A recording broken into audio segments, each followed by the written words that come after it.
gini, kalau lu perhatiin di tahun 2021, kenapa banyak influencer itu lebih cepat terbang? Satu, karena itu meme token. Di waktu itu meme token itu pada terbang-terbangan pas di 2021. Padahal nggak punya fundamental. Nggak punya fundamental. Kebetulan menurut gua, mereka dapat project yang pas, mereka hoki, nama mereka kegoreng gara-gara successful dari barang yang dia promosin. Itu satu. Yang kedua, salah satu benar-benar kenapa di 2021 juga banyak influencer yang tiba-tiba bahasanya nggak tahu angin, nggak tahu hujan, tiba-tiba mereka nongol, karena itu yang disasar juga oleh exchange luar. Untuk apa? Untuk masuk ke Indonesia lewat mereka program ya. referral. Halo, balik lagi kita di Bellpods. Kali ini kita akan membahas yang mungkin agak berbeda ya, karena kita akan menelanjangin beberapa project-project Indonesia, terutama tentang bagaimana project tersebut. Kemudian bagaimana sih para founder-founder dari kripto. Ini terutama kita bicara tentang yang lama-lama ya. Karena hari ini gue bakalan ditemanin oleh dua OGs. Siapa mereka? Inilah dia. Halo bro.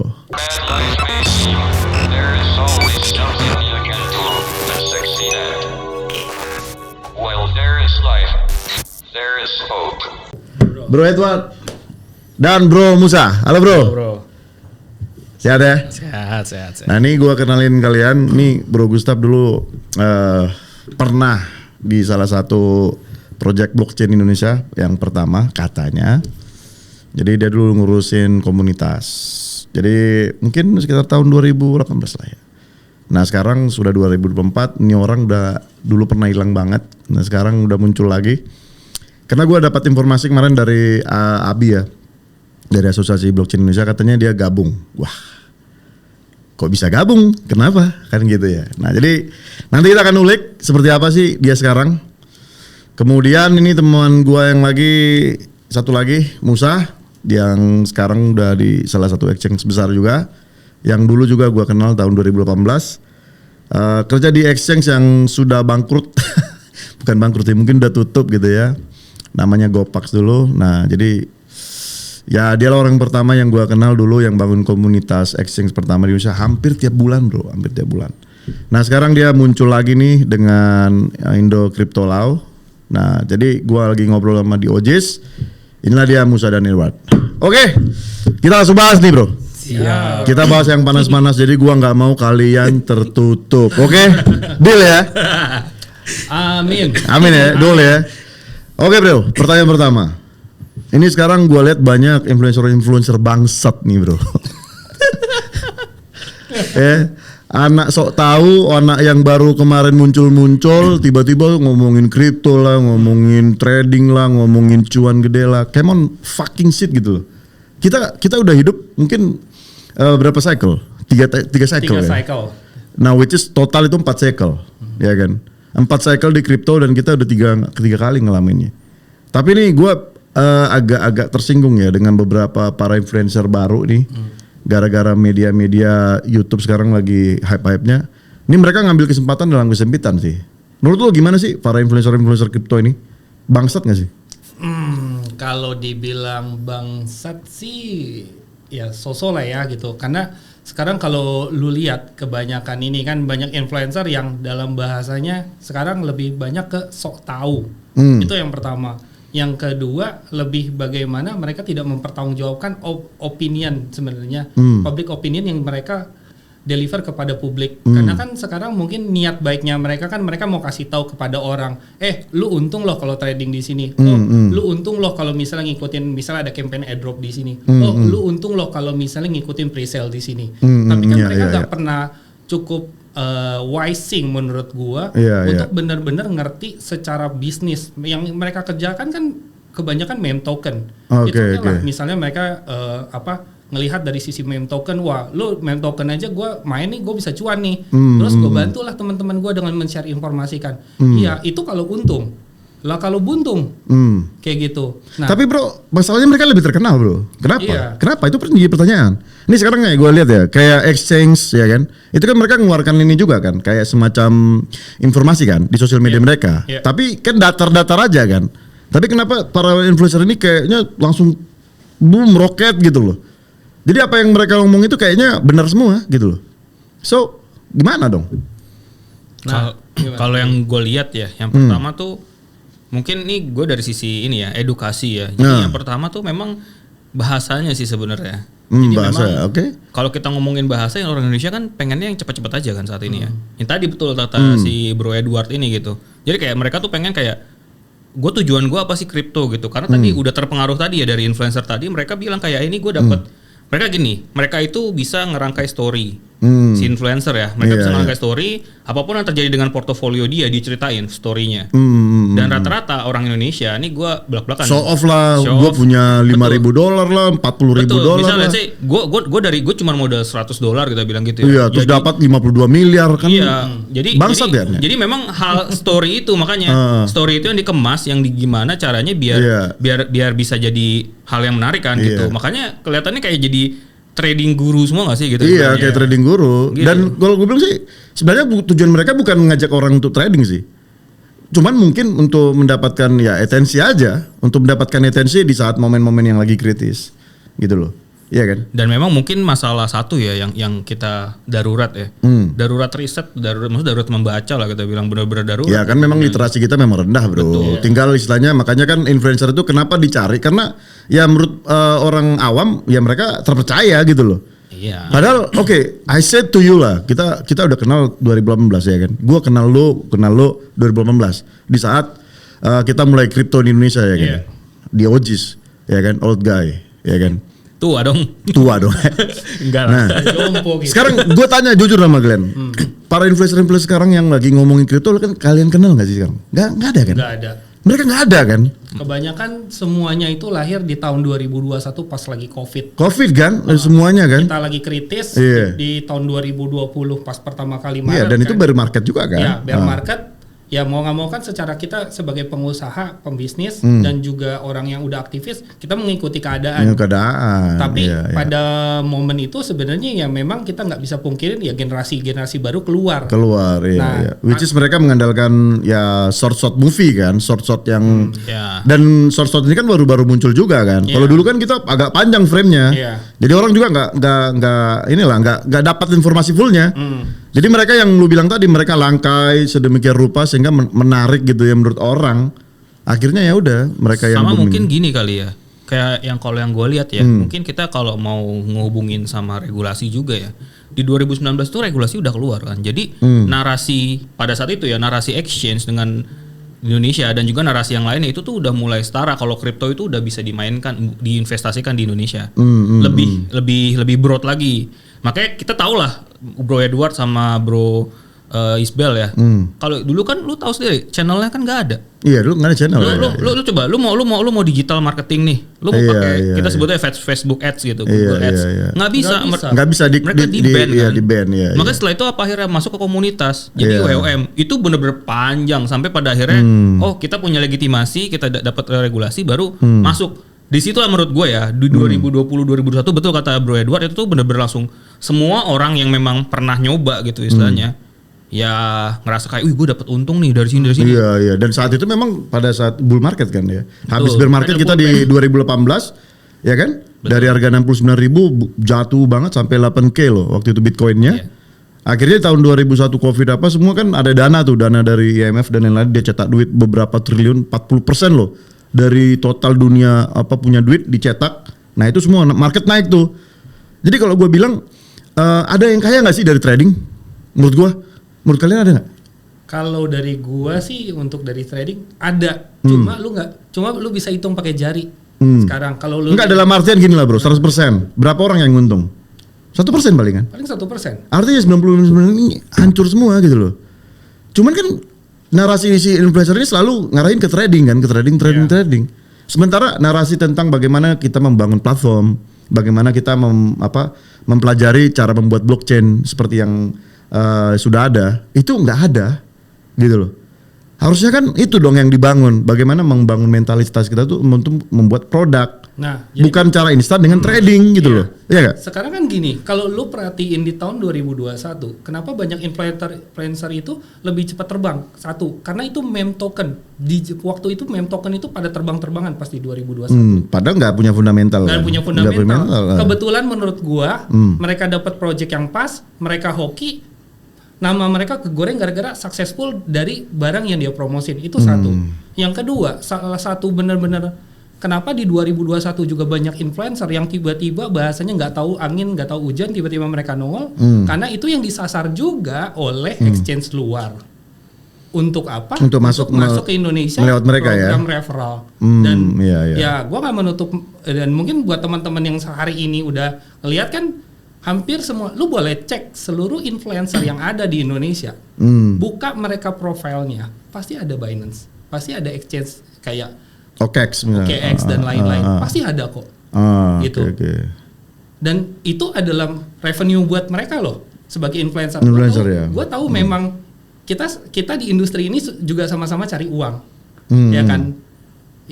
Even though lu cari uang di situ, tapi kan mungkin lu belum pernah ngalamin, lu belum pernah kepikir what next orang yang ke-influence gara-gara lu. Itu yang kondisi yang kita sekarang benar-benar jor-joran nih, apalagi ya sorry to say, sejak benar-benar lu ngalamin COVID dari 2021 sampai 2022, lu ketahan di situ. Uang lu nggak bisa kerja, lu mau muterin even though lu cuma bawa beli makan, lu kan akhirnya di rumah. Akhirnya aja kebanyakan apa?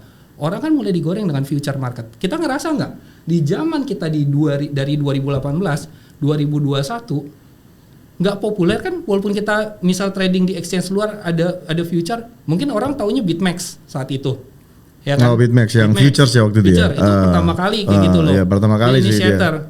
Ya, itu yang gue tahu. Nah, cuma pada saat posisi di 2021 orang kan bingung bagaimana sih cara gue dapat uang cepat. Dan menurut gue itu adalah celah yang loophole yang gue lihat adalah exchange luar bisa manfaatin itu ke KOL yang ada di Indonesia. Boleh ya, gue memang nggak mau nyebut nama, tapi pada kondisi sekarang di 2021 banyak kok KOL yang memang dibayar sama exchange. Ya, memang dibayar kan memang bukan cuma referral ya. Memang dibayar karena kan mereka dalam tanda kutip mengendorse kan. Iya. Mengendorse gitu loh. Ya mungkin ini menyambung ya. Kalau yang kemarin rusuh kan bukan rusuh sih, sebenarnya kemarin ada masalah masukan yang soal OJK kan, gitu, yang masalah influencer gitu. Memang di sini kita juga bisa sekalian ya, maksudnya ya mereka oke lah, mungkin kita open loh, influencer bisa bebas ya, sebebas-bebas mereka pilih project kan pasti kan gitu. Tapi balik lagi ketika lu ini kan high risk industry sebenarnya. Jadi bagaimana dia bisa play safe ya kita bilang ya. Play safe means that ya udah, ini kan dibilang kan, oke, lu boleh influence asal lu tidak ketinggian, maksudnya kejauhan gitu. Kejauhan means kayak misalnya contoh, ya udah lu kerja sama juga sama misalnya exchange yang legal gitu istilahnya. Gitu. Itu dan juga yang lain ya. Maksudnya kalau project gue juga nggak tahu apakah project oke lah, mungkin mereka boleh lah ngejelasin soal project ya. Cuma ketika lu nge-decide lu beli di harga ini, lu jual di harga sini, itu juga jadi pertanyaan kan. Sebenarnya itu gray area, cuman kalau misalnya itu hal yang sudah besar gitu istilahnya kan jadi saran investasi kita bilang kan, yang dimana itu tanggung jawabnya gede loh gitu istilahnya untuk saran investasi. Makanya ya tadi balik lagi ya, banyak banget let's say orang yang menaruh harapan pada kripto dengan harapannya gue bisa kaya cepet gitu istilahnya. Dan memang didukung oleh teknologinya sendiri, karena kan kalau misalkan nih kalau sebelum bermain kripto kan sebenarnya udah ada saham kan, udah ada forex juga, udah ada indeks kayak gitu kan. Cuman kan aksesnya susah. Betul. Gue masih ingat banget waktu itu di AP Trading gue saham itu harus 100 juta pak. Atau di futures gue harus punya 100 juta pak baru bisa masuk pak. Itu kan kayak menghambat kan. Kemudian gue harus register itu harus ke kantornya pak, harus ke kantornya isi dokumen banyak banget gitu ya. Jadi malas kan orang kan ya. Nah begitu masuk kripto simpel banget bro. KYC-nya gampang, langsung di mana aja gue bisa, approval-nya mungkin 2 hari gitu selesai, gue bisa trading, bahkan uang 10.000 pun gue bisa. Bahkan waktu itu kalau yang ini pengalaman gue ya bang ya. Iya kan? Kalau dari gue sendiri di saham malah biar gampang ya, daripada gue ke kantor ya, gue ikut sekolah pasar modal waktu itu, SPM ya. Sekolah pasar modal. Waktu itu nih gue kasih tau, waktu itu lu bayar 100.000, terus lu dapat makan, lu dapat materi, dan lu juga dibukain sama sekuritasnya. Jadi makanya lu bisa milih sekuritas sebenarnya. Nanti jadi gini, partnernya sesi sekolah pasar modal itu di OJK, di pasar modal itu di Bursa Efek, itu tuh udah kelihatan di bawahnya. Nanti lu akan dibukain nama sekuritasnya siapa gitu istilahnya, si A, si B, si C. Jadi sebenarnya kita bisa milih jadwal dan milih sekuritas sebetulnya. Cuma orang-orang rata-rata tuh nggak ngeh. Makanya ketika lihat sekutnya siapa ya, nah itu sebenarnya kayak memang lebih adil sih mungkin kalau itu kira-kira diterapin di Indonesia bisa nggak sih? Udah, untuk exchange ya, untuk exchange crypto bisa nggak? kalau kayak gitu kan exchange crypto kita juga bebas, saking seamless ya kan, seamless kan gitu. Iya. Berarti agak ada perubahan total kan? Betul. Iya kan? Lu aja sekarang dari misal lu registrasi di salah satu exchange di Indonesia, sebelum lu KYC lu udah masih bisa depo. Oh masih bisa ya? Masih bisa lu deposit. Cuma pas lu transaksi harus kayak withdraw gitu ya, harus ada KYC kan ya. Oke. Oke, berarti artinya dengan teknologi sekarang makin maju, berarti kan kita makin simple ya, seamless, lebih cepat gitu ya. Cuman ya itu tadi akhirnya meruntuhkan moral sih. Jadi orang taunya bahwa Bitcoin atau kripto atau blockchain jadinya ya hanya bicara tentang harga gitu loh. Jadi 10 orang misalkan gua temuin teman gua bicara kripto itu jelek. Gara-gara mereka ngelihat harga.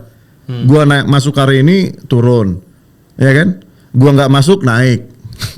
Kena mental. Kena mental ya kan. Padahal kita udah mental udah berapa kali Pak? Udah 3 kali cycle. Udah turun sampai ke 8K juga kita udah pernah, ya kan. Naik, oke, sekarang udah 70K kita juga udah pernah gitu loh. Cuman pertanyaan gua gini, gimana sih menurut kalian para influencer yang seharusnya gitu loh? Bagaimana sih mereka harus memberitakan tentang kripto itu seperti apa? Tapi kan satu lagi, bad news is good news kan? Iya kan. Walaupun mereka mengatakan bahwa oke, koin ini up gitu. Yang pada akhirnya memang akan jatuh juga, kena rug pull juga. Tapi kan satu sisi orang jadi tahu kan. Satu sisi kripto ini berkembang dari mereka-mereka juga gitu. Ya balik lagi bahwa kadang-kadang kita masuk ke dalam jurang dulu baru tahu kan. Iya, jadi mungkin gini ya, kalau gue lihat beberapa waktu terakhir kan gue udah kadang-kadang gue juga ngobrol sama beberapa teman-teman influencer baru yang gue rasa memang having a good quality as a personal. Tapi setelah gue beberapa ngobrol dari teman-teman, gue menyimpulkan satu hal sebenarnya. Gimana? Mereka itu sebenarnya lebih updated mengenai project asing dan regulasi asing dibanding dengan project lokal atau regulasi lokal atau dengan exchange lokal. Kenapa? Karena yang mereka tahu adalah bagaimana perkembangan di luar negeri. Tapi target market mereka kan kontennya Indo semua. Dan menurut gua ini juga sebenarnya gua nggak bisa menyalahkan influencer dalam posisi ya. Dia tahu nggak tentang regulasi di Indonesia. Mungkin kita juga harus ngelihat daripada bagaimana komunikasi dari sisi pemerintah kepada ke influencer.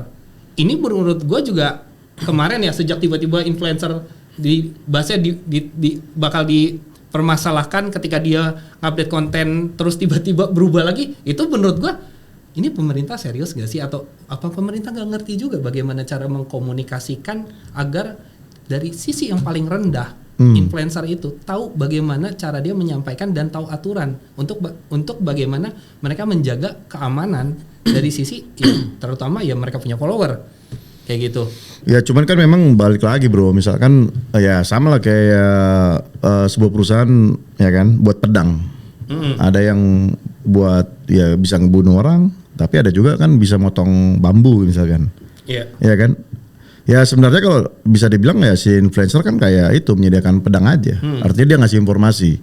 Kan ujung-ujungnya informasi itu tinggal siapa yang nyerap aja.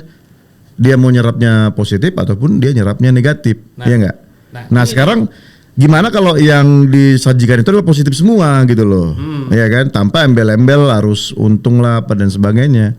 Cuman kan nggak menarik bro.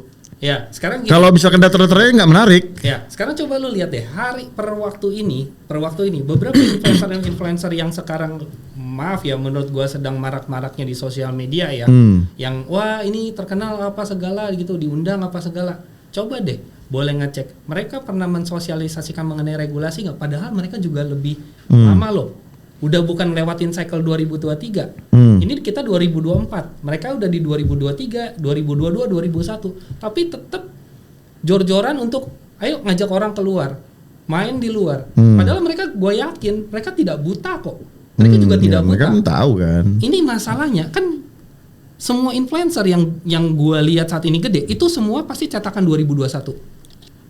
Mungkin ada yang lebih early 2022, ada yang 2033. Iya. Come on man, lu sekarang udah media udah segitu banyak, TikTok segitu luas, ada IG ya kan, Instagram. Kurang apa lagi lu informasi? lu bisa kok sebenarnya membatasi kondisi yang dimana lu emang nggak harus ngomong gitu. Lu tahu kok kondisi yang dimana memang ini ada berpotensi kayak gitu loh. Tapi karena lu kebanyakan memang mindset lu meme coin gitu ya, meme coin tanpa lu tidak menjaga users, itu menurut gue juga lu ngajak orang gambling. Gitu, ngajak orang gambling. Oke lah, fine. Gue nggak mau mempermasalahkan orang-orang yang memang suka meme coin. Itu tergantung lu punya selera, gitu. Tapi bagaimana lu membatasi level education lu kepada orang-orang yang benar-benar masih premature gitu loh? Ya gimana mereka mau edukasi juga bro? Mereka kan juga minim ilmu juga kan. Mereka kan hanya dapat informasi tinggal lempar, dapat informasi karena gini, mereka kan harus cepat gitu loh. Iya. Syaratnya influencer harus cepat kan. Untuk membuat informasi itu gali dan kan butuh waktu bro. Makanya riset apa banyak kan. Betul, makanya di sini gue sempet ini ya, kan karena gue juga lebih banyak suka ngobrol sama regulator kita bilang ya. Di sini tuh sebenarnya gue sempet nyampein sih sebenarnya ke bapak-bapak regulator itu. Jadi bagaimana caranya bapak-bapak, ibu-ibu itu memang cobalah lebih dekat dengan komunitas, lebih dekat dengan masyarakat gitu.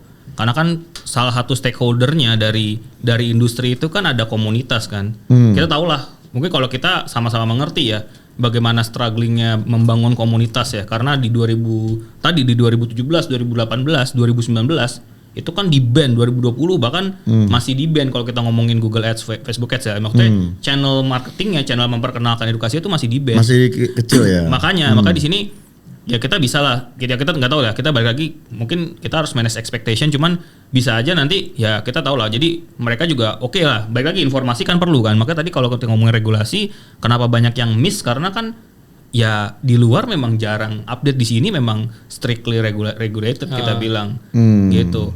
Cuma ini kalau kita ngomongin hal seperti itu ya Bang ya, ini gue geser sedikit ya, gue inget sih satu artikel ya yang ditulis sama Emily Parker, jadi dia itu adalah sekarang mantan ya, dulu itu managing pemretnya lah kita bilang ya, managing editornya dari CoinDesk Global.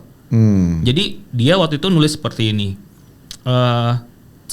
Intinya dia bilang gini, satu negara yang memang di sana ada aset kriptonya. Jadi gini, crypto friendly doesn't mean crypto easy. Jadi statement itu yang jadi kalimat besar ya, crypto friendly doesn't mean crypto easy. Maksudnya apa? Banyak banget negara yang memang dia ngizinin kripto, lo bisa bisnis kripto di sana, cuman strict, jadi nggak easy. Jadi, tapi memang jadi serba salah di sini. Kita tahu lah, influencer adalah simbol dari kebebasan berpendapat, ya kan, betul ya. Cuman bagaimana sebenarnya dirangkulnya sih terkait dengan informasi-informasi hal ini sih, gitu. Jadi kalau misalnya open to discuss ya kepada influencer, stakeholder yang langsung nyentuh ke masyarakat gitu istilahnya, itu pasti mereka juga open sih. Beberapa influencer juga ngobrol sama gue kayak, gimana sih mas waktu ada berita yang pertama, terus akhirnya gue juga nyampein kan, oh gimana ya mas, jadi ya akhirnya kita jadi intinya bisa jadi penengah, ya memang gimana kalau kita langsung ini aja ngobrol gitu, dan mereka juga open, kebetulan government kita juga open gitu istilahnya, jadi ya itu ya salah satu tadi ya.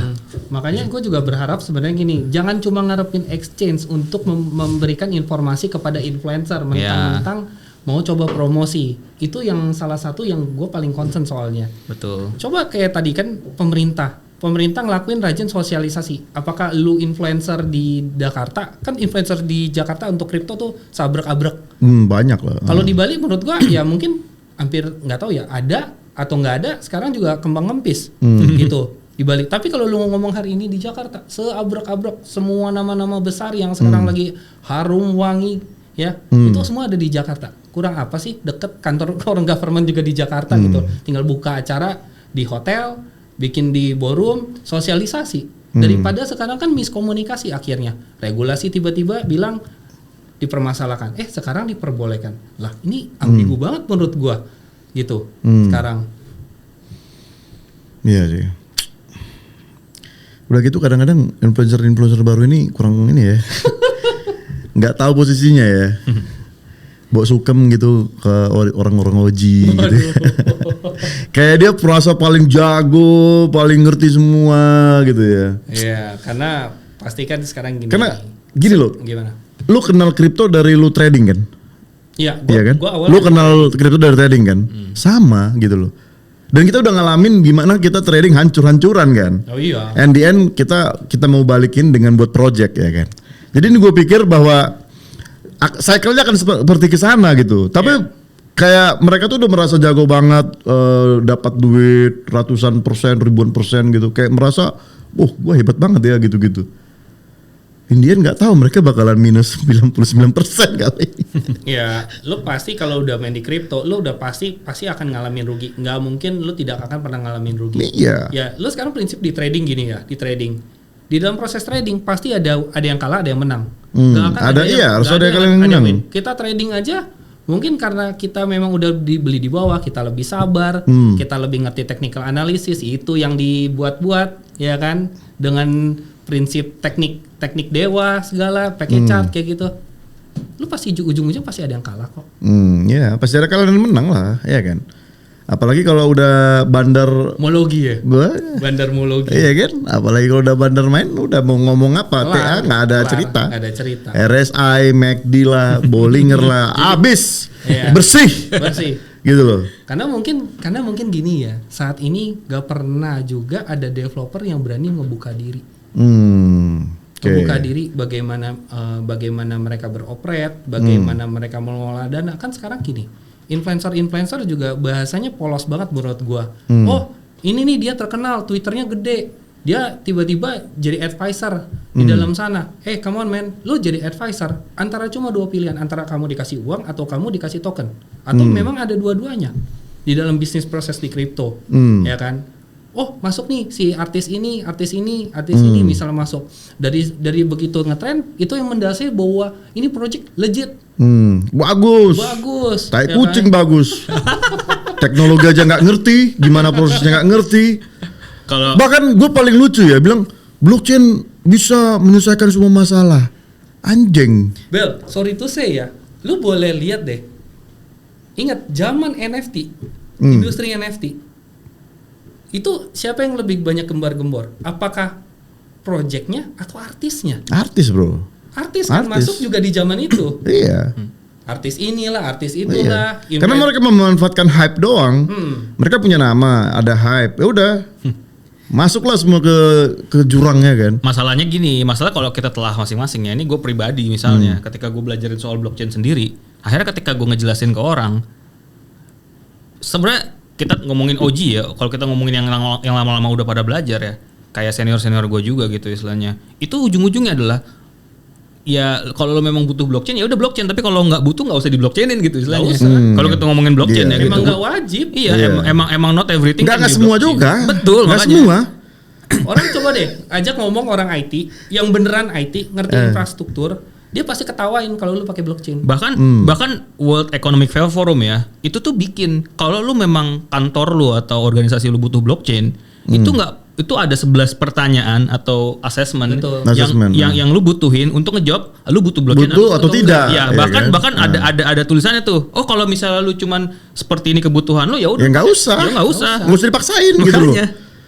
Cuman ya para influencer ini, para artis ini yang sok ngerti gitu bilang ini adalah teknologi baru, teknologi yang bisa merubah hidup orang, fundamentalnya lebih bagus. Bullshit. Ya nggak sih? Mereka cuma mau bagaimana mengikuti narasi yang memang lagi dibangun karena mereka nggak ada jualan lagi, nggak ada jualan lagi kan. Kita udah ngerasa deh. Zaman pada saat di 2019 ke 2020, kita itu kegebuk 2 kali. Satu kegebuk market turun, kegebuk kena Covid. Apa yang terjadi? Ingat deh Bel, semua sama Musa ya, teman-teman kita yang konon katanya influencer, hilang kan? Menghilang. Waktu itu ya. Karena digebuk 2 kali. Market iya. Terus COVID kena Covid iya. Karena mereka juga udah susah bro pasti. Iyalah. Ya pastilah semua susah. Mau depo dari mana lagi? Semua susah pastilah. Nggak bisa jualan kan di forum-forum, di kafe-kafe. Tapi memang jadinya ujung-ujungnya, nih gue lihat ini ya learning curve atau pembelajaran ya, itu jadinya mereka ini ya udah mereka stay low lagi gitu istilahnya. Iya, stay low. Jadi mau nggak mau mereka ngejelasin soal blockchain pun ya on their knowledge gitu, maksudnya berdasarkan knowledge-nya mereka gitu. Jadi, dan bahkan gini bro, satu gue pernah analisa ya, malah kayak orang-orang OG yang senior kita nih, yang di life cycle 1, Gue pernah ketemu itu ya mereka itu menghilangkan diri loh mereka. Ini bapak ini tiba-tiba muncul lagi si Edward. Jadi banyakan itu mereka malah nutup diri loh bro. Tapi jangan salah mereka punya jutaan dolar kali koin-koinnya dengan harga sekarang. Dan mungkin tapi ya itu tadi makanya gue bingung ya. Kok para influencer ini seenak jidatnya ngomong apa semua. Gue yakin mereka juga nggak punya banyak duit yang LG punya gitu loh. Ya mungkin kalau menurut dari gue yang ngelihatnya ya satu si kita bilang yang senior kita kali ya, yang senior kita itu memang ya senior kita lah. Iyalah pastilah senior kita itu ya pasti mereka udah tahu posisinya. Iya. Tahu gitu. Kayak kemarin Pak William CTO Indodax punya 500 ETH bro, which is dia nggak tahu bahwa itu ada. Bayangkan. Itu jackpot sih. Ya kan, dia nggak tahu bahwa itu ada 500 ETH. Gue pernah juga ketemu ada orang di Jogja punya hampir sekitar 100.000 BNB. Bayangkan. Coba. Temen gue yang ngenalin gue Bitcoin, dia sekarang udah punya 10.000 BTC pak. 10.000 BTC. Tapi kita nggak tahu siapa dia kan. Gue tahu tapi gue nggak ngasih tahu. Iya dia nggak mau tunjukin diri kan. Enggak. Gitu loh. Dia mending tinggal di daerah sekarang. Betul. Artinya apa? Sebenarnya orang-orang yang punya duit di kripto itu mereka menutup diri pak. Iya. Kenapa? Biar gak dikejar pajak. Lah ini ada anak baru, anak ingusan ya kan, menjual ludah lah apa semua. Kadang-kadang gua pengen sabar. Tapi nggak apa-apa lah ya, karena kan mereka lebih cepat juga. Akhirnya ya banyak juga pemain-pemain kripto baru, investor baru. Ya harga kita jadi naik juga ya. Tapi kadang ya kita juga memang harus berterima kasih sama mereka untuk mereka telah meramaikan industri ini. Itu salah satu. Kita harus berterima kasih juga sih dengan gaya mereka ya, karena kan kita udah tua jadi kita nggak punya kreativitas pak. Memang gini ya Bel. Satu hal yang gua udah sadarin kayak lu, gua sama Musa hari ini. Kita udah karena kita bisa dibilang kita udah lebih berpengalaman. Kita sadar industri ini sebenarnya maturity-nya seperti apa, itu satu. Iya. Belum mature kan, jujur lah. Belum mature kan. Dan istilahnya gampang goyah mesinnya. Tapi setidaknya kita gini loh, kita ditempa sama 3 cycle kan. Iya. Maksudnya kita udah tahu lah. Ini kalau dari gua dan balik lagi tadi ya. Ya yang mulai tadinya industrinya tertutup semua di ban, kita juga harus bikin community sekarang gitu open, istilahnya. Makanya sekarang udah open semua udah mulai oke lah gitu istilahnya. Di Twitter, di udah Facebook, semua orang di bisa Instagram, ngomong, di semua orang TikTok bisa ngomong soal kripto. Makanya itu bedanya seperti itu. Jadi kalau kita lihat kayak gue juga ngomong lah sama teman gue juga kan waktu itu kayak gila ya dulu kita masih benar-benar tradisional, means kayak offline gitu, kayak nyebarin angket, nyebarin brosur segala macam ke kota kan gua banget itu dulu. Terus dulu kan hampir tiap bulan lu buat acara. Makanya meet up hampir setiap bulan. Iya, roadshow, Jakarta, Medan, Bandung, Makassar, Bali. Karena waktu itu media masih susah ya. Betul. Belum secanggih sekarang sih. Maka gue ngeliat sih, maksudnya kalau kita lihat ya orang-orang yang mungkin seangkatan sama kita ya gitu, mungkin ini yang buat Circa 2017 2018 mereka itu benar-benar fighter sih menurut gua. Iya. Dan mereka sekarang ya menurut gua ya itu udah ngeliat hasilnya. Iya. Kayak industrinya sekarang berkembang gitu istilahnya. Banyak gitu, diperebutkan banyak orang gitu untuk dikuasai gitu istilahnya. Kalau gua ngeliatnya dulu cewek sih, Bro. Dulu kan hampir gak ada cewek ya. Cowok semua kan. Sekarang begitu ada NFT udah masuk bro. Yeah. Cewek-cewek udah masuk, udah ngerti. Wah ini gua applause sih gua sama mereka ini. Iya sekarang juga banyak kan. Sekarang kayak ada beberapa yang gue lihat kayak developer cewek kayak gitu ada. Ada juga ya? Ada. Terus mungkin kalau yang sekarang lebih banyak bukan developer gitu, influencer cewek-cewek yang mendadak. Oh iya benar. Ada podcast gitu. Iya. Ya kan. Padahal kalau ditanya teknologi blockchain gimana kerja jadi nggak tahu. Terus kemarin gue juga dikasih lihat, ini ada salah satu influencer cantik banget. Tapi monoton baca, gue bilang, serius nih? Maksudnya, lo bener mau jadi influencer atau lo mau jual lo punya tampang? Lo punya tampang, kayak gitu loh. Iya. Jadi pada dasarnya ya mereka nggak punya kedalaman ilmu, ya hanya itu aja bacot doang. Yang sudah disetting dia tinggal baca, hanya menjual tampang dan copywriternya. Iya, copywriternya. Cuman kalau ditanya basicnya seperti apa, ya kan, come on bro. Tapi, lu baca buku dan lain-lain lebih mahal tuh experience, Pak. Iya, pasti. Pengalaman itu lebih mahal, Pak. Betul. Kenapa? Lu bukan hanya sekedar membaca, Lu hidup di dalamnya, jatuh di dalamnya, naik di dalamnya. Lu ngalamin gitu loh, udah ngalamin. Itu mungkin Dibanding lu hanya dengar dari orang, baca buku, baca literasi. Come on. dan mungkin kalau dari gua sendiri sih ngelihatnya ya itu cara mereka untuk dapat experience kan. Mereka nyebur, ibaratnya kayak gitu ya. Mereka nyebur, Iya. nyebur betulan. Tapi ya balik lagi ya perkembangan teknologi ya. Gua yang nulis buku sendiri jadinya udah langsung segmented niche gitu istilahnya. Gua nulis buku bener-bener to be honest ya, ketika gua nulis buku dan dengan teman gua itu target gue cuma satu. Bagaimana caranya kita meluruskan knowledge soal kripto. Karena di 2020 kemarin 2021 isinya semua trading, Pak. Iya, Buku kripto tuh nggak ada yang definisi kayak smart contract tuh smart apa, contract apa, iya, kayak iya, gitu. iya. Aset kripto tuh apa? Semua trading ya, Semua trading. Dan Bahkan, itu salah kaprah total sih. Jadi akhirnya ya sekarang alhamdulillah ya maksudnya semua ya semua kalangan ya mulai dari ya kita bilang influencer, mulai dari project pemerintah sampai ke akademisi itu juga udah mulai ngebahas blockchain dan kripto kan gitu. Jadi ya itu jadi salah satu titik sih menurut gue sih, jadi satu titik di mana awareness-nya ada gitu. Iya. Cuman ya balik lagi depends on mereka kan filter ya. Mereka bisa masukin project A misalnya, terus habis itu nih gue ngejelasin project A seperti ini, project B seperti ini, project C seperti ini. Oke, bro. Kita mungkin berakhir dulu ngomongin soal influencer nih. Gua mau bahas lagi yang lebih sakti. Ini bicara tentang para founder-founder masa-masa kita nih. Project-project ya gua bilang project anjing ya kan. Oke, mungkin bisa gua sebutin lah beberapa ya. Kayak mungkin project apa ya? Project PSG misalkan, Hara, Tokenomics. Ini pada kemana semua, bro?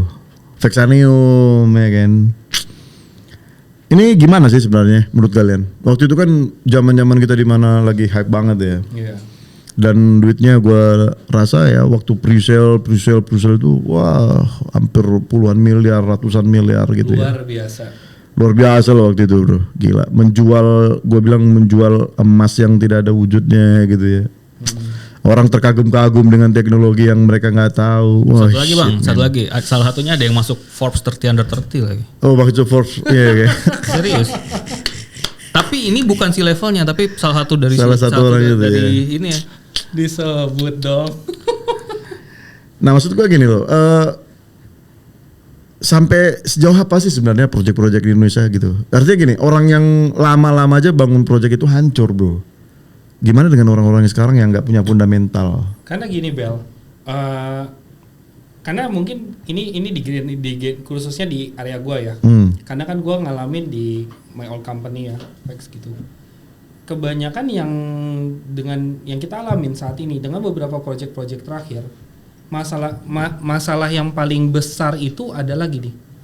Ketika sebuah project itu running, tidak ada money management yang baik dan benar. Tidak ada pembukaan finansial yang baik benar. Dan akhirnya apa? Dan akhirnya banyak ya udah, lu bikin project, I get the money and buy. Harga turun apa segala. Karena mereka pun nggak mengerti bagaimana menjual saat itu bisnisnya dan mengelolanya. Ya memang mungkin tujuannya itu bro. Jual project hanya untuk ngambil duit doang. Enggak juga Bel, karena gini, ada beberapa di old gen juga ya, kayak Pundi misalnya. Oh, Pundi X ya. Pundi walaupun bahasanya nge-fork berapa kali itu ganti-ganti token terus, tapi tetap existing. Tetap existing. Tokenomics walaupun ganti banyak bisnis model, tapi tetap ada. Masih ada gitu, juga sampai sekarang. Gitu. Itu Tokenomics juga buat gua ada legendnya. Ada legend. Itu tembok 50 miliar. Ingat gua tuh. Ditahan langsung 50 miliar. Luar biasa Tokenomics. Tapi kembali lagi, yang gua lihat memang saat dulu kita tuh nggak punya gurunya, Bel. Iya, gak punya gurunya. Nggak ada sosok yang kita bisa monitor ya. 2017 banyak pemain-pemain kripto yang tiba-tiba mendadak kaya, yang mungkin sekarang tiba-tiba punya 10.000 BTC apapun kayak gitu ya. Itu zaman-zaman juga dari BitConnect. Kalau lu pernah dengar BitConnect, dan gue ingat tuh BitConnect ada di Green Lake lagi itu posisinya kantornya ya. Iya, jualan apa segala. Ayo kamu bisa mendapatkan farming BTC ya kan dari BitConnect kayak gitu. Belum ada USDT lah itu ya. Belum ada stablecoin. Belum ada. Langsung lu beli ke BitConnect, gesek kartu kredit. Itu juga pengalaman pertama gua tuh. Masuk pertama kripto gua bukan ke Indodax. Gara-gara BitConnect, gue gesek kartu kredit, ya kan, gak pakai mikir panjang, karena ada temen satu gereja gue kasih tahu, ya kan. Gue tahu Bitcoin emang udah lama, tapi kan satu gereja gue bilang, ini ada kripto bagus nih, gue beli dong, ya kan? Gak lama scam, sialan. Dari situ gue belajar, tapi bener, dari situ gue belajar, oh ternyata ini yang namanya project. Nah masuklah gue ke project kan akhirnya, gue dalamin, ya lu orang lah saksi hidup gue, bener-bener pindah-pindah kota, literasi, edukasi, blockchain itu apa? Karena untungnya gue udah pernah punya modal di IT kan, basic gue. Jadi gue ngerti banget servering, terus juga apa public blockchain, private blockchain. Gue udah lumayan ngerti karena ternyata prinsipnya sama. Tapi pada saat sorry, gue potong nih. Waktu itu jujur aja nih bro, lu memang mau bangun sistem atau mau cari cuan dari sistem? Gue malah dulu nggak kepikir Bel cari cuan dulu kan karena gue masih jadi CM, community manager. Oh gitu ya. Jadi memang murni mau ngajarin ya. Karena murni gue punya vision. Tapi karena kehendak Tuhan berbeda gitu ya di dalam perjalanannya dan mantan bos gue kayak gitu. Ya udah, emang udah bukan jalannya lah kayak gitu. Sebenarnya gue lihat industri saat itu peluang paling bagus sebenarnya untuk apa? Tancap diri ke pemerintah. Ya kan ke Kominfo, terus juga ke apa namanya ke beberapa kementerian. Cuman kan masih tertutup bro, masih gray-area banget. Nah tapi itu bisnis pak. Kalau menurut gue itu bisnis dan peluang. Kenapa? Ketika tidak ada orang yang mengerti, Anda tuh menjadi sumber satu-satunya informasi yang terdekat dan tervalidasi. Ya, Cuma momen itu tidak diambil. Iya. Sekarang lah misalkan nih Mongox kan, BitConnect. Lu masih ada nggak orang-orang kenal ya?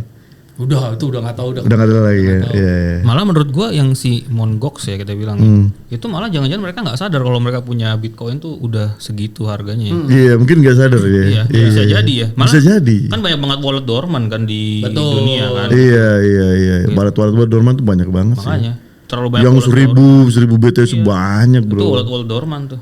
Iya. Nah makanya juga sekarang kita balik lah ya soal project nih. Kalau kita lihat sekarang dari project-project yang bahasanya ya yang udah lama-lama ini ya sekarang ini hidup segan mati tak mampu. Gitu dan banyak berita juga kan kayak beberapa token-token yang tahun lalu itu. Oh ya kan? Tahun lalu. Yang banyak di-endorse sama artis kan. Banyak juga. Akhirnya scam juga. Iya. Dan yang lucunya disalahin itu ininya developernya. Dan bahkan gue bingung aja ya, kita dari 2018 sudah start, kita udah mulai kumpul, kita udah ngomongin blockchain, teknologi seperti apa. Ini developer gue nggak tahu ini dia di mana gitu loh. Iya. Ini entah berantah gitu, istilahnya muncul tiba-tiba gue nggak tahu gimana gitu, tiba-tiba buat project. Dan akhirnya benar kan, bukan project yang dikerjakan. Tapi jualan koin. Iya, tapi sekarang kan? Jadi ini kalau yang menurut gue ya, ini kejadiannya malah yang ada di Indonesia nggak sih? Yang benar-benar pure developer yang kita bilang geeknya ya. Teknologi geeknya tuh karena gue ngelihat nih teman-teman gue yang developer tuh akhirnya ujung-ujungnya tuh menghilang benar-benar keluar Indonesia gitu. Menghilang ya? Karena yang diminta ini kondisi saat ini ya di Indonesia ya kita balik lagi ya. Karena yang Indonesia minta saat ini tuh bukan use case-nya, tapi lebih ke ya udah ini lu bisa join sama kita lu dapat cuan. Dapat cuan ya. Gitu. Dengan menggunakan nama besar kan? Iya, viral. Iya, viral gitu doang. Terus juga akhirnya ya udah gitu. Ya mungkin buat gua sekarang yang jadi masalah cuma satu. Gua setuju, gua emang baru keinget nih. Musa tadi kan bilang banyak developer yang jago, itu tuh udah di luar negeri, nggak pernah ada di Indo sekarang. Kenapa? Karena dia nge-treat bisnis tuh dengan cara yang benar dan diperlakukan sebagai developer yang punya mindsetnya benar. Nah, dan lucunya hari ini banyak developer bahasanya ya banyak anak kemarin sore baru ngerti bikin smart contract, ngerti bikin front end, sama baru ngerti back end dikit. Udah, gua ngakuin gua bikin project. Samalah dengan grup para artis kayak gitu. Terus mentang-mentang apa namanya? Oh iya nih berpengalaman. Oh gua masuk ke kategori apa? Orang-orang terhebat nih di sebuah majalah kayak gitu. Gua manfaatin nama artis, ya kan? Terus misalnya gue sekarang ya kalau artis sih keterlaluan sih, terlalu banyak buat gue sekarang ya. Terus terakhir yang paling lucu apa? Pakai apa ketua MPR ya? Oh MPR ya. Tapi itu juga memanfaatkan ini tuh saking ini gue cerita sedikit ya. Saking pengennya gitu istilahnya itu benar-benar kayak di kita mungkin yang udah paham di dunianya ini apaan sih gitu. Cuma memang akhirnya beban kita juga untuk ngasih tahu ini tuh awas loh, ini tuh ujung-ujungnya tuh scam gitu istilahnya. Emang Makanya ini kadang-kadang misalnya kayak bapak-bapak kita lah yang Gen X atau boomer gitu. Mereka bilang nih, gue pribadi ya, bahkan kayak misalnya contoh Pak Adi gue gitu istilahnya. Gue ngeliat kayak Mimus nanti begini ini begini pas gua cek ya Tuhan. Iya Tuhan. Itu apa gitu gua bilang gitu. Itu maksudnya itu gua bilang ini serius. Enggak lah ini lu lihat pakai logika aja deh gitu istilahnya. Gitu. Masa lu ini sih percaya sama hal kayak gini? Iya. Dan ada satu kesamaan. Itulah makanya gunanya komunitas kan. Kita saling mengenal. Oh si Anu begini, si Anu begini. Jadi kita tahu circle kita gitu loh. Oh sorry sama satu lagi, gue mau nambah satu lagi. Walaupun ini menurut pandangan gue ya, sorry ya. Rata-rata mungkin project di luar itu, nih sorry ya misalnya. Memang nggak semua project di luar lah. Gue tahu lah beberapa project yang di luar. Makanya kenapa tadi dibilang sama Edward mereka sih yang developer bagus itu langsung keluar. Walaupun memang mereka melakukan crowdfunding, ya kita sebut aja ICO atau sejenisnya. Tapi mereka masih bisa memaintain. Bertanggung jawab dengan apa yang mereka lakukan. Jadi kalau dari gue sendiri personal nih, kalau ngomong nih, kira-kira kripto itu apa gitu istilahnya. Ketika lu invest di kripto atau ketika lu memang mau investasi di aset kripto, ya lu sama aja lu kayak investasi di satu startup kan? Iya, sama kayak satu. Iya, benar. Investasi satu startup benar. Memang sama. Iya. Cuman ya kita ya kecil lah dibandingkan duit VC kan yang $1 juta kan. Mungkin kita yang 1.000 ya kan. Pak, gue punya teman. Ya. Gue nggak mau sebut namanya, tapi dia dapat funding 2 juta US. Dari salah satu global exchange. Habis itu belum jadi barangnya, habis itu exchange projectnya hilang. Itu fraud sih. Cara mengeluarkan duit dengan cara cepat ya. Itu mana orangnya mana masih muda banget lagi gitu, jauh di bawah gua. Dan gua lagi berpikir beberapa waktu ini kalau gua compare sama project-project yang keluar tahun ini baru keluar ya, sama project yang mungkin 1-3 tahun terakhir, itu mempunyai kesamaan yang sama, ciri khas yang sama.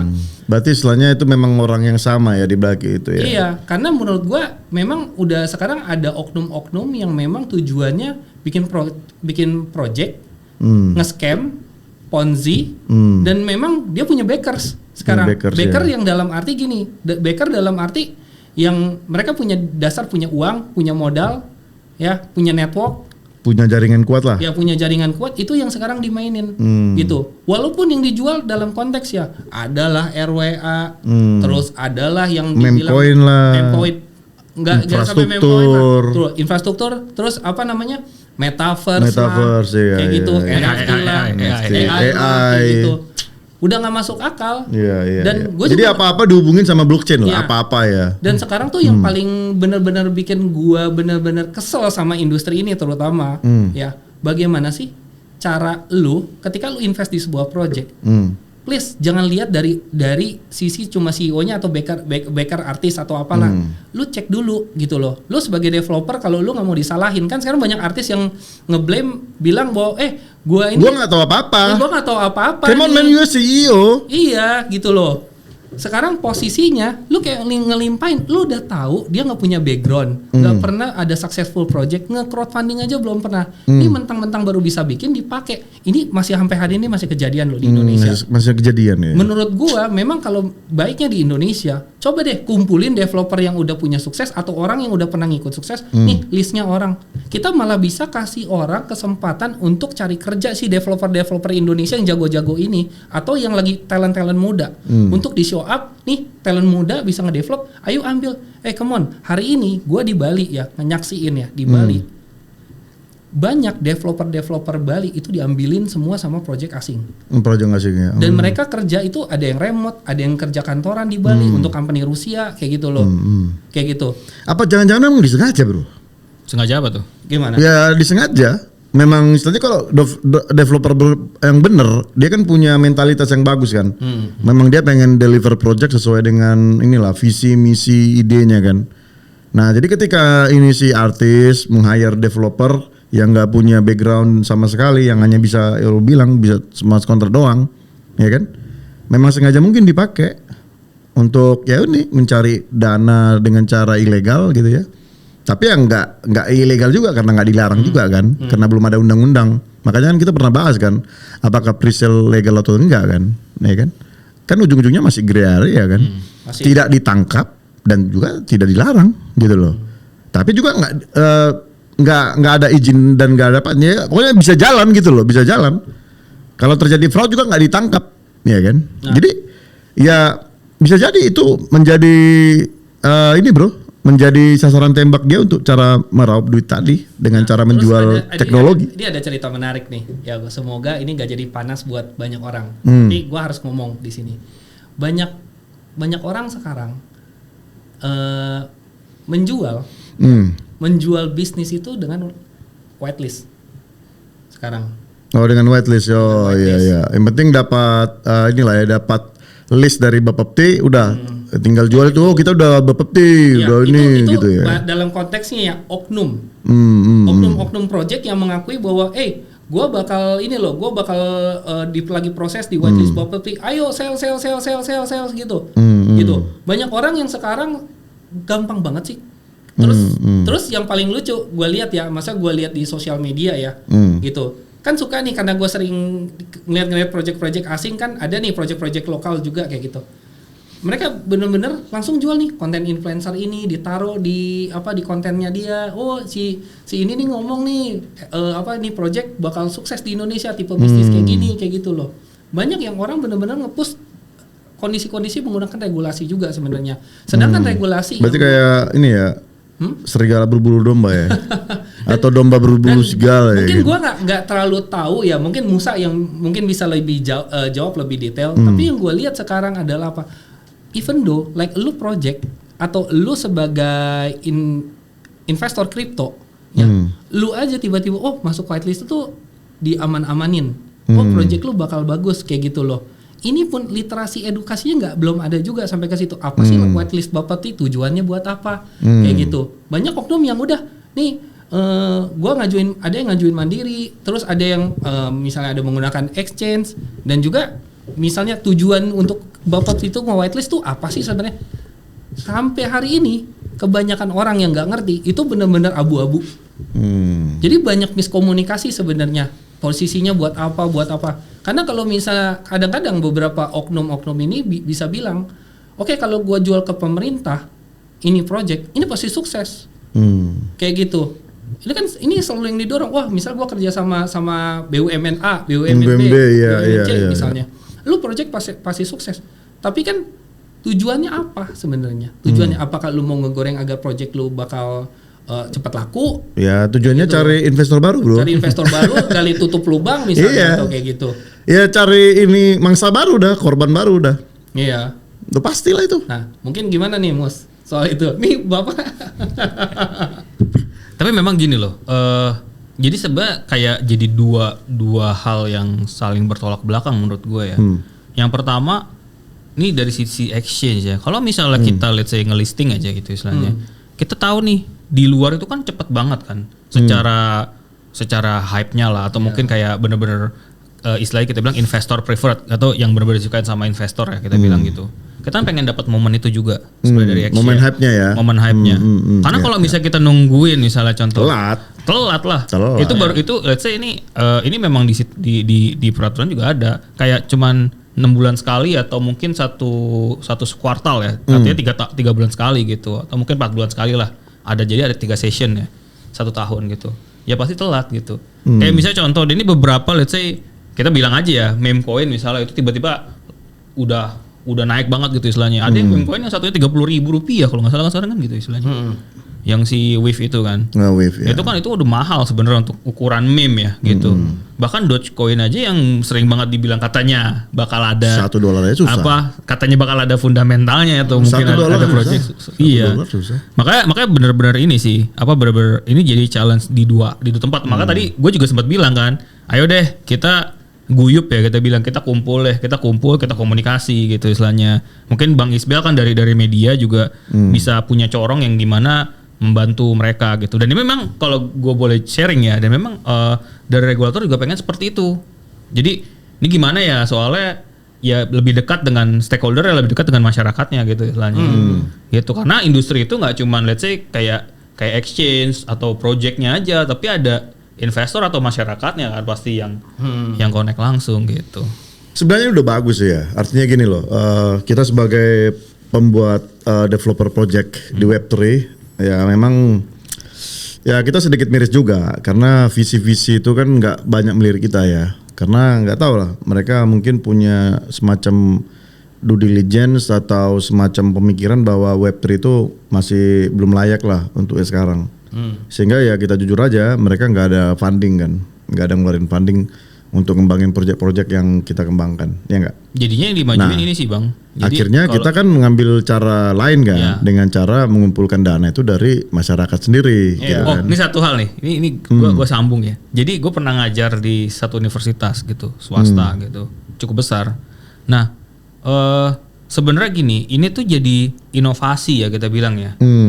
Kita sebut aja ICO itu sebenarnya inovasi tahu gitu istilahnya. Iya, inovasi crowdfunding cara baru. Betul, makanya mereka bilang, waktu itu aku bener-bener ini Bang, bener-bener ditanyain sama dosen pada saat itu. Mas, saya baru tahu kalau ternyata ada cara mendapatkan modal buat startup Dan cara baru lah, yang cara baru dibiayain oleh personal, ya, ya yang kan? di mana itu bisa membantu startup untuk grow. Growth, ya. Nah, bukan growth sih bro, lagi buat. Kalau growth kan udah tahap. Ya, tapi udah ada transaction dan justru kan lain-lain. itu bagaimana kayak ya orang-orang kayak kita gini deh bisa untuk oke lah. Ternyata nih balik lagi ini dua kanan kiri ya. Jadi sebenarnya nggak kalau oknum-oknum yang scam itu ya it's their Udah jelas shit lah ya, misalnya. ya. Nah makanya yang ini gimana cara kita benar-benar kayak ngasih tahu nih, ini ada yang benar kalau lu kelolanya benar. Iya, kalau yang benar. Ini benar kalau lu kelolanya benar. Tapi kalau misalnya lu udah dari awal udah gampang kok ya. Gue tuh bener-bener gue sama Edward itu ngelihat kalau misalnya kita dapat satu brosur aja gitu kayak project, ini kita juga bilang ini scam gitu istilahnya. Kita bisa lihat soalnya. Karena paling gampang Gampang dari desainnya pun kelihatan ya. Ya kita ngomong dari bahasa lah. Dari bahasa. Dari bahasa tuh ya. mereka udah kelihatan kayak oh ini ya Ini begitu. scam sih, ya. Even walaupun memang ada yang project ada yang ngemas sebagus mungkin ya dan memang mereka akhirnya jatuh juga itu ada tapi benar-benar dilihat dari awal juga first impression juga ngeliat kayak wah. Contoh ya, ini contoh kasus nih kemarin pada saat gue ke Malaysia ya lagi itu. Gue ketemu gitu, ada satu project di Malaysia dia nawarin vape, ya kan, nawarin vape tuh. Gue lihat dong. Pada saat dia nawarin vape, apa ini project kok ada project vape tapi di acara event kripto gitu di Malaysian Blockchain Week. Terus pas gue lihat, oh ini konsepnya bread to earn, lu napas lu dibayar. Wih hebat gue pikir, bagaimana caranya? Gue langsung berpikir secara bisnis ya. Sampai gue pikir ini gimana caranya? Apakah misalnya nih harga HPP pokok produksinya dia dapat kecil, untung marginnya dia gedein, terus abis itu dia balikin lagi ke orang punya member kayak gitu, supaya dia bisa dapat net sales dari harga perangkatnya. Mungkin itu hitung-hitungan. Tapi setelah gue tanya, oh, terus dia tawarin ke gua, wih ada afiliasi, berapa? Wih, afiliasinya bisa hampir 30%. Gua langsung, oh ini MLM atau Ponzi, kayak gitu. Terus dia menjanjikan, oh nanti udah saat earningnya bisa hampir berapa tuh? Hampir belasan persen. Gua terus langsung gua berpikir, bagaimana cara token dia naik. Kalau bagi-baginya aja uangnya udah gede di depan, ya kan? Afiliasinya juga gede dari sisi marketing. Ya mau kabur aja udah. Dan yang gue kaget, mungkin karena lagi di zaman kita ya. Mungkin kalau kita kan ke orang-orang yang masih seumuran atau lebih tua kayak gitu. Dan gue masih lihat di event event kayak Malaysian Blockchain Week aja, masih ada event-event kayak oma-oma, opa-opa yang udah yang jalan aja gini, tapi masih bilang pakai salah satu kaos dari project blockchain gitu. Hebat ya sekarang orang-orang kayak gitu. Sebenarnya menurut gue ya yang kemarin yang di Malaysia Blockchain Week itu ya kebetulan gue juga ada di sana ya. Yang gue lihat memang mereka itu, lu ingat gak sih pertama kali kita bikin event-event yang lumayan skalanya lumayan besar ya, di sesuatu gitu istilahnya, yang dimana memang banyak banget nih kayak oma-oma opa-opa orang tua yang memang mereka pakai satu brand kaos, satu brand project lah gitu istilahnya. Ya mungkin baik lagi nanti pelan-pelan kita akan sadar sendiri sih seperti itu.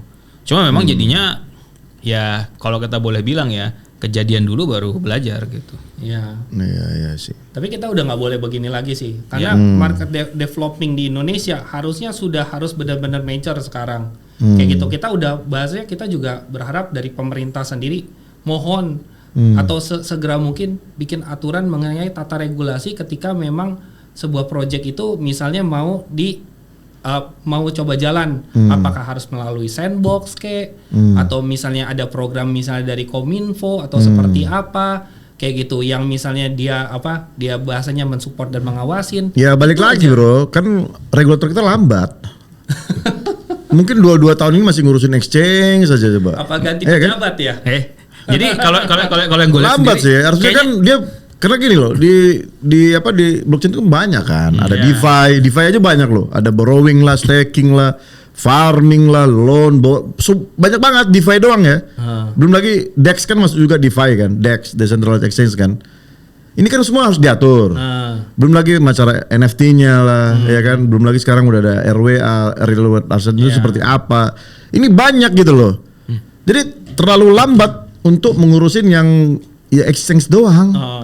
Malah ya masih sibuk ngurusin bursa gitu kan. Jadi hal yang nggak penting diurusin.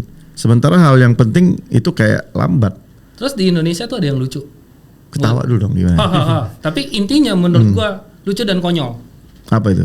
Jadi ada satu aturan di Indonesia mengenai mengenai panduan buat gue ya, panduan. Project-project yang mau berada di Indonesia itu harus terverifikasi di CoinMarketCap. Oke. Sekarang barometernya apa? Even though lu masuk di CoinMarketCap, lu tuh sebenarnya harus ngerti fungsinya buat apa. Kan CoinMarketCap harus bayar 4.000 bro.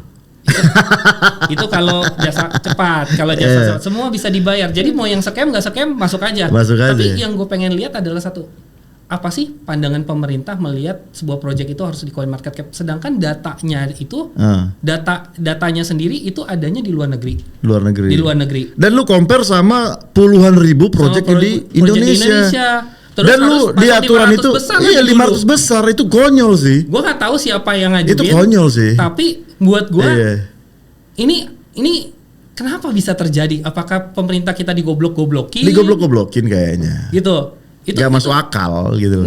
Dan juga yang menarik saat ini ya, industri kita dari segitu banyak di Indonesia, ya. Contoh deh. Jasa smart contract audit di sini mungkin baru ada, gue baru tahu. Gue baru nonton podcast lu, gue baru tahu ada. Ada. Itu gue satu. Terus kita disuruh apa? Beli sertik, iya. $15.000 ya. 10.000. Oh, $10.000. Oke. Waduh. Gila. Terus mau buat apa? Terus pas gue pernah tanya sama beberapa teman-teman exchange yang lain, gue mungkin nanya 3-4 orang, terus jawaban mereka sama. Katanya itu untuk apa? Buat keamanan lah. Nanti dicek sama tim wallet kayak gini apa fraud atau apa kayak gitu. Lah. Tujuan lu sebenarnya bisa baca smart contract gak sih? Ngapain lu harus pakai smart contract audit lagi kalau lu nggak bisa baca? Apakah membantu kerjaan lu jadi lebih cepat atau kayak gimana?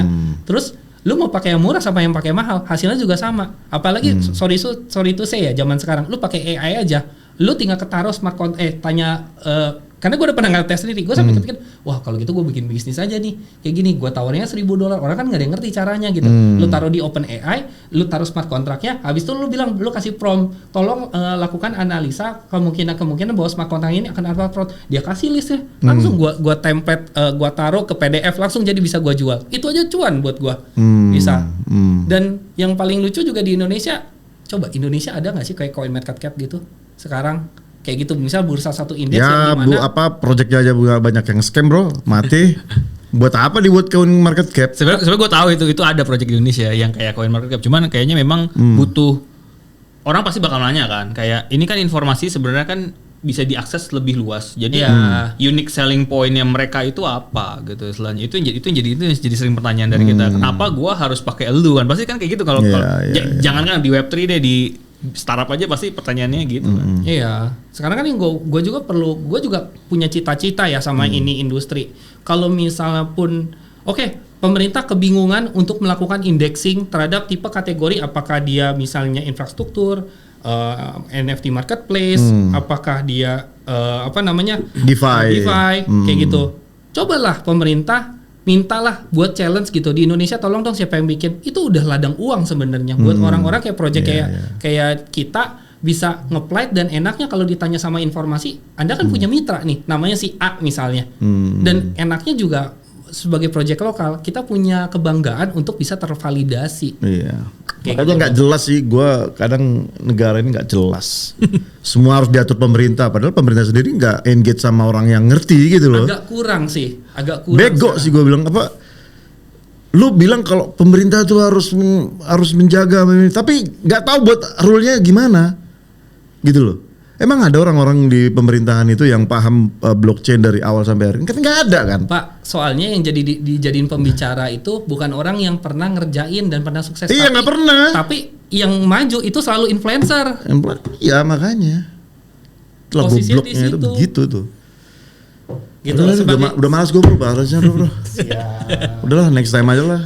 Gue udah bete banget. Ya, but ya kita tetap akan jalan sih. Maksudnya kita tetap akan jaga ini industri terutama. Oh jaga terus ya. Ya, Lu karena bangkit dari kubur kayaknya. ya kan sudah waktunya tugas gua memberantas Ya. Nggak bisa diberantas sih bro, karena ini hamanya bangkit mati hidup, bangkit mati hidup begitu terus.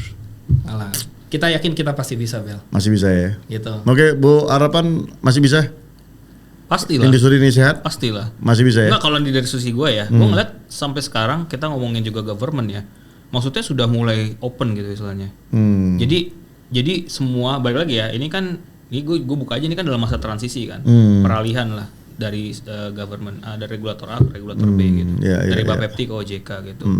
Jadi caranya ya udah mereka udah open gitu istilahnya, ngajakin nih karena gue di asosiasi juga ya, jadi kayak mereka juga udah mulai ngobrol lebih intens gitu istilahnya. Ini gimana, yang ini seperti apa, ini gini. Iya loh, duitnya 800 triliun loh. Mungkin triliun loh. Kan baca nggak berita terakhir kan memang semoga ditargetkan bisa sampai 1.000 triliun kan volume kripto di Indonesia gitu. Yang tercatat oleh exchange. Iya. Iyalah. Ya tapi balik lagi ya. Jadi kalau menurut gua sih mulai mungkin ya balik lagi, masa kita dari 2020 hype terus 4 tahun itu nggak ada sesuatunya gitu istilahnya. Dan project-project istilahnya gini deh, project-project so-called blockchain itu juga udah mulai dilirik gitu istilahnya. Harus cepat sih ya. Ya pemerintah harus cepat. Misalnya gini, lu ngomongin regulasi. Gua udah nunggu dari 3 tahun masih regulasi exchange. Tapi sabar bro, yang ini terlalu lambat gitu loh. Gue bisa spill ya. Gue bisa spill, salah satu yang gue spill adalah yang sekarang nanti yang akan keluar itu open sebenarnya untuk project, tapi memang mereka mau diatur khusus buat use case. Tapi ya sekarang gini loh, yang serius. Kita mau buat sesuatu yang bebas, ya kan. Tapi kan kita orang yang punya idealisme. Ya udah kalau kita mau sehat, lu buat aturan. Tapi kalau aturannya harus nunggu nggak tahu, mungkin mereka nggak punya tim atau gimana, gue nggak ngerti ya. Kita kan ada gitu loh. Ini bang, untuk buatnya tuh. Jadi akhirnya tadi gue simpulin di artikel terakhir yang si Emily Parker itu, crypto friendly doesn't mean crypto easy. Akhirnya semua harus memilih gitu. Makanya dibilang mungkin lu lah misalnya gitu, atau mungkin Edward yang lebih sering di project ya. Lu mau play field lu di mana? Playfield lu mau seperti apa gitu, playing fieldnya lah, maksudnya lapangan lu tuh mau kayak gimana medannya gitu istilahnya. Apakah lu memang mau yang di sini atau di sebelah mana gitu. Itu makanya karena kripto bebas banget kan, kripto global gitu. Bebas, jadi itulah dia yang memang bikin kita ya udah dari project akan harus gesit lah gitu. Karena gue juga selama ini walaupun yang kalau bisa dibilang gue ada time skip lah dari perindustrian ini.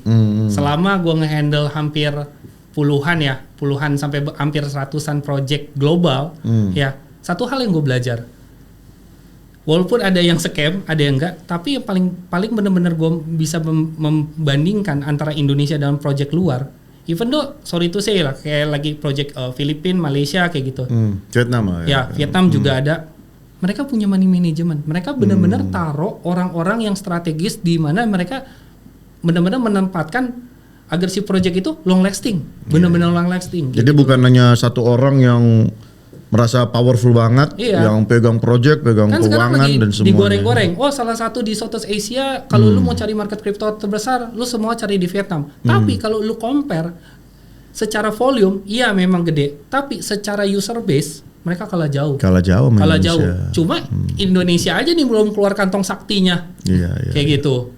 Apa bro? Kandang saktinya. Oke bro, thank you buat waktunya. Kita udah hampir 1 jam nih. Sip. Jadi kita mungkin ngobrol next fase lagi nih. Siap. Kalau gua lihat masalah lagi di luar nih, gue panggil lu berdua nih. Siap, Ya. brother. Oke, thank you buat waktunya. Thank you. Dan ya, tolonglah bantulah ini perkembangan industri kripto Indonesia ya. Siap. Supaya lebih sehat, lebih aman dan ya pastinya ini masih early stage dan kita berharap ya ini bukan tingkat kejenuhan yang paling tinggi, tapi ini early stage dan semoga ya kalian berdua ya sibuk di dunia kripto, kerjaan dan lain-lain, semoga ya bisa berharap bahwa kripto Indonesia lebih baik bagi di dunia luar ya. Oke bro, thank you bro. Siap. Boleh tuat, thank you bro. Bro Musa, Thank you. sampai jumpa di next kesempatan ya. Siap. Siap. Thank Oke, you. bye.